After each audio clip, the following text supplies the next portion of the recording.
My friends. So I truly enjoy my tinctures. It's probably my favorite consumption method. And I like it for so many reasons, but when I bring on more of a rapid onset, aspect to it, people have some questions. So let me just address that here real quick.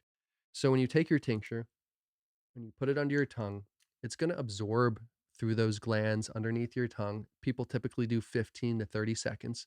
Then when you swallow it down, some will go into your esophagus and be absorbed there as well. Some will be absorbed through the bloodstream, and the rest, which is still a good amount, will be absorbed and processed through the liver.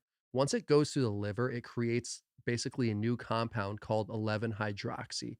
That's that super sedative high that most people are used to. And so, as you see, there's a couple different steps of absorption for the tincture. Whereas if you're just munching a gummy or chocolate, sure, some might be absorbed in the mouth, but you're just going to swallow the majority of it and it will be processed to the liver. You're not letting it sit there like a tincture. And that's one of the beauties of tinctures. And I feel like this brings me to a whole nother point that I don't want to get to in this video, but please let me know if you're interested about nano emulsification. It's so hot for the past several years. People talking nano this, nano that. I have a couple opinions about this and I want to do a full video on it. So if you're interested, let me know. But that's kind of how the tincture is absorbed faster and just one of the reasons I really enjoy it.